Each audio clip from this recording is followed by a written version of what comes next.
अहम मन्यता और हीन मन्यता। आनंद वचनामृतम पंचम खंड। प्रायः लोग या तो हीन मान्यता अथवा अहम मान्यता से ग्रस्त होते हैं, किंतु एक संतुलित मन मस्तिष्क होना मनुष्य के आवश्यक गुणों में एक विशेष गुण है।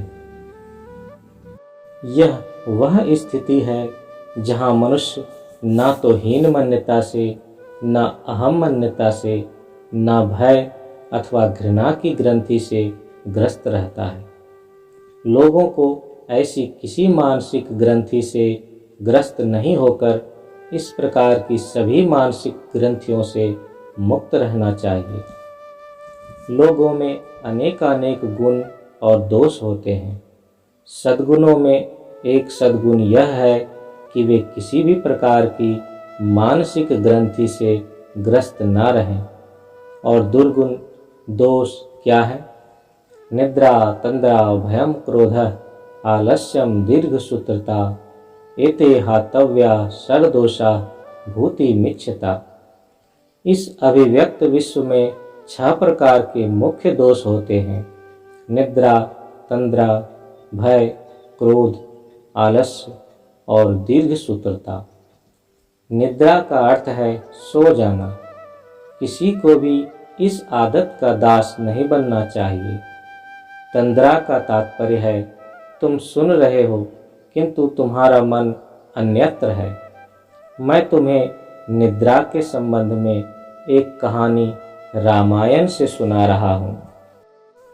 रामायण एक पुराण है, अर्थात शिक्षाप्रद कहानी, तथ्यात्मक इतिवृत्त नहीं। जब ऐसी कथाएं शिक्षाप्रद होती हैं तो उनको पुराण कहते हैं।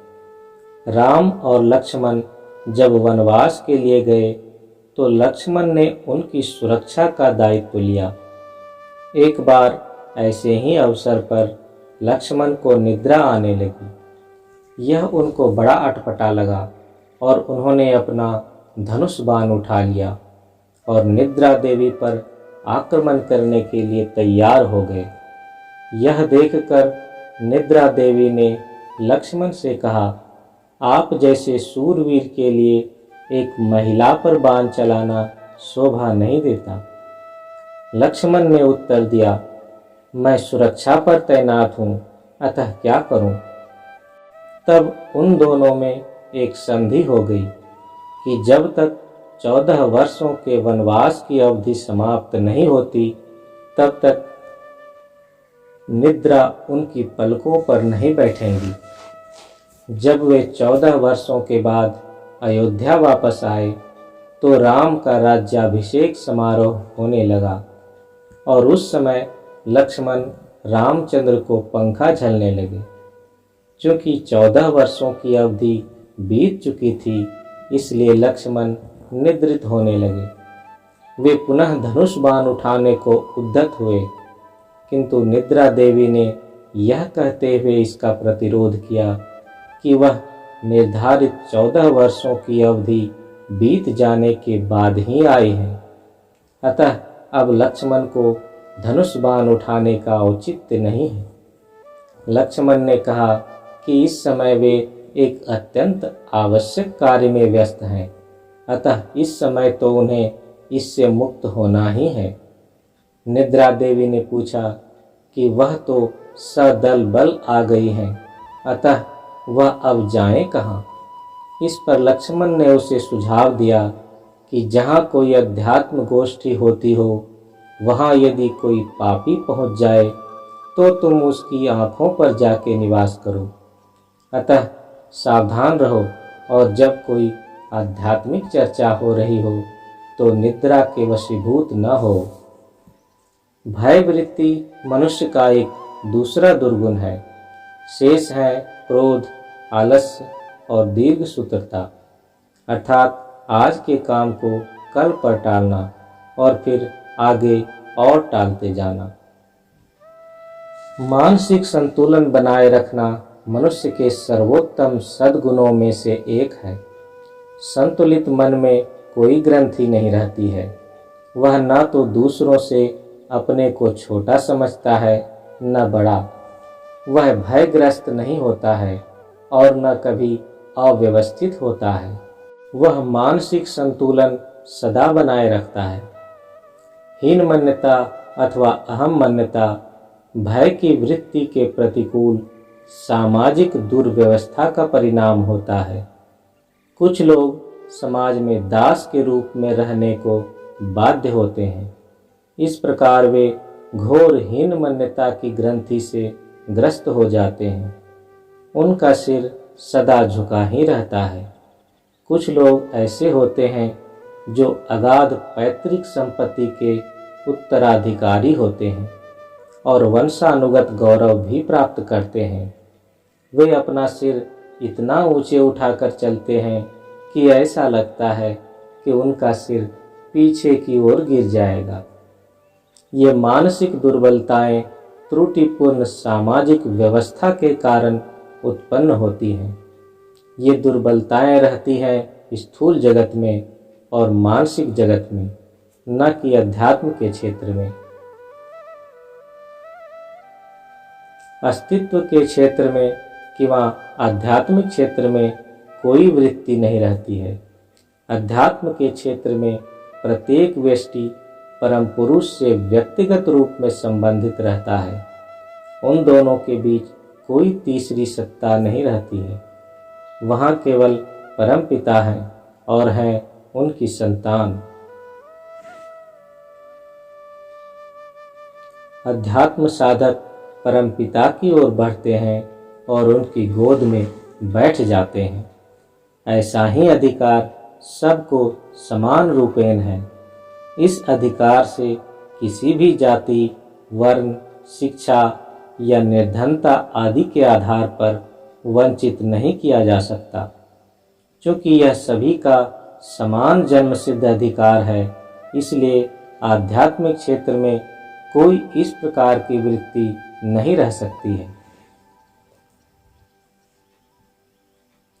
त्रुटिपूर्ण सामाजिक व्यवस्था के कारण हीनमन्यता मन में इतनी गहराई में बैठ जाती है कि अध्यात्म क्षेत्र में प्रवेश करने के बाद भी यह दोष जमा रहता है। वे यह महसूस करते हैं कि परम पुरुष इतने महान हैं और वे नीच जाति के हैं, निर्धन हैं या अशिक्षित हैं। वे कैसे उन तक पहुंच सकते हैं? शास्त्रों में इसे महिम्न बोध कहा जाता है। किंतु किसी को भी यह नहीं भूलना चाहिए कि उनका संबंध परम पुरुष से पिता और संतान का है। कोई हो, स्त्री या पुरुष, चाहे शिक्षित हो या अशिक्षित, उनको कोई आवश्यकता होगी तो वे अपने पिता के पास जाएंगे ही। उनके पिता चाहे बड़े से बड़े विद्वान हो सकते हैं, किंतु उनका प्रेम तो रहेगा ही।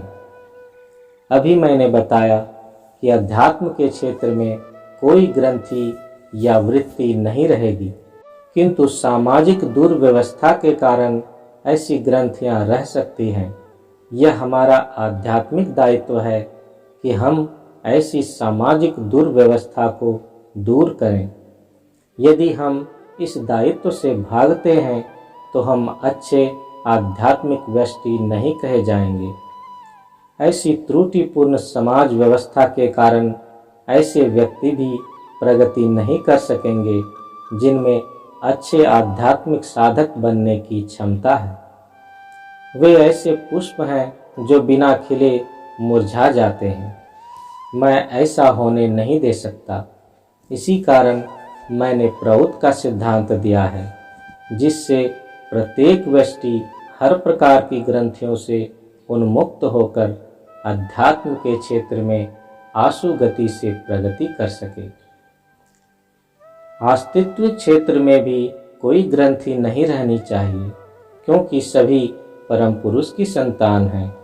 यदि कोई अहमन्यता इस क्षेत्र में रहे भी तो सर्व सामान्य वृत्ति यही है कि मैं परम पुरुष की संतान हूँ, जो इतने महान, इतने शक्तिशाली हैं।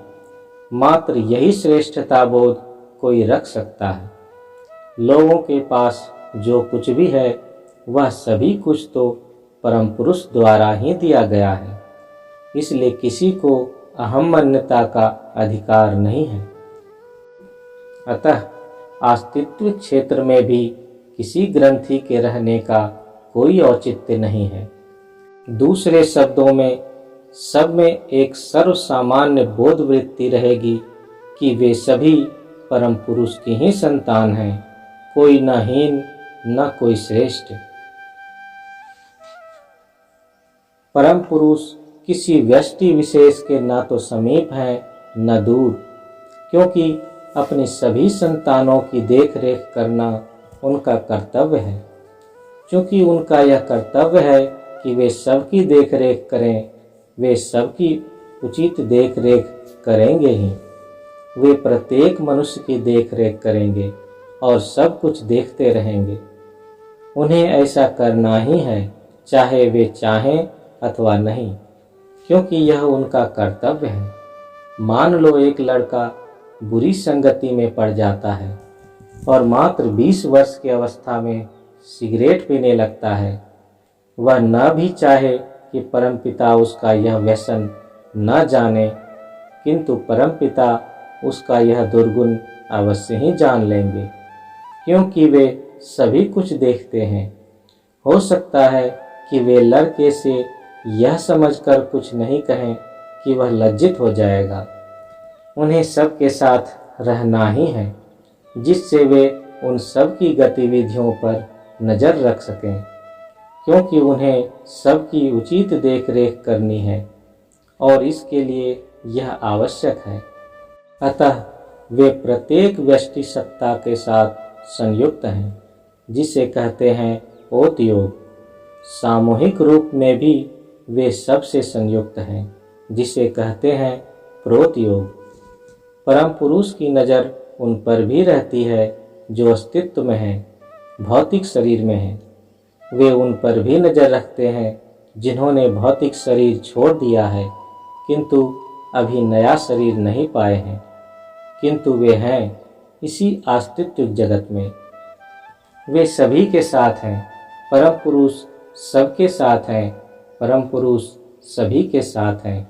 अतः कोई भी हीन या उच्च नहीं है।